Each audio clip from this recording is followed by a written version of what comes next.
Ipinakita ng isang mangingisda ang video na kuha nung araw na binomba umano sila ng tubig ng barko ng bansang China. Hindi rin daw totoo ang sabi ng China na mga mangingisdang Pinoy ang mapanghamon kaya sila itinaboy. Yan ang tinutukan ni Marisol Abduraman. Kuha ito ng isa sa mga mangingisdang Pinoy noong January 27, kung kailan binomba raw sila ng tubig ng Chinese Coast Guard para itaboy palayo sa Bajo de Masinloc o Panatag Shore. Kwento ni Ramoncito Dumas, ito raw ang mga barkong bumubusina sa kanila ng malakas para paalisin. Tinaboy naman nila kami papalayo dun sa Scarborough yun. Hindi naman kami pwedeng lumabas kasi sa kasagsagan ng lakas ng amihan. Mahirap naman labas namin yung sa palaran yung buhay namin sa labas ng Scarborough. Ang sabi ng Chinese Foreign Ministry, mapanghamon daw ang mga Pinoy kaya nila itinaboy.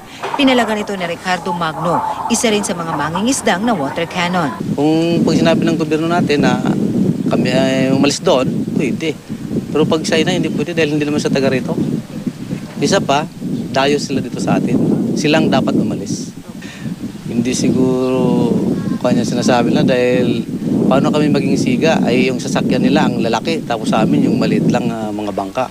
Kabado man at sa kabila ng panganib na maaari naghihintay sa kanila, hindi pa rin napigilan ng grupo ng mga mangingisdang ito na pumalaot papuntang Bajo de Masinloc o Panatag Shore. Mahirap yun lang pagkakitaan. Minsan umiikot sila sa amin. Sipsay rin kami ng ganun. Yun lang, muntik kami na halos mabangga. Pero si Mang Fred Manzano, na dekada 80 pa nangingisda sa Bajo de Masinloc, ayaw na makipagsapalaran. Mahirap na, baka pag-initan ka pa doon. Dati naman ang kaming binabawalan. Takot din ang namamayani sa iba pa. Kasi papunta pa lang doon, sasalubungin ka ng mga China na Bago, Anong ginagawa po sa inyo? Talagang tataboy ka, pag hindi ka kuhaan, babangkain ka nila Ngayon, siyempre, pag lumakas yung hangin, delikado sa mga bangka, gawa ng hindi nila papasukin sa loob yan. Pero di lang daw kabuhayan kundi karapatan ang ipinaglalaban ng mga mangingisda. Gayunman, wala naman daw magagawa ang kanilang pakikipagmatigasan kung walaan nilang aksyon ang pamahalaan. Ang Armed Forces, una nang sinabi na dapat marisolba sa diplomasya ang usapin pero patuloy daw silang magpapatrolya sa lugar. Ang Malacanang naman, patuloy ang panawagan sa International Tribunal for the Law of the Sea.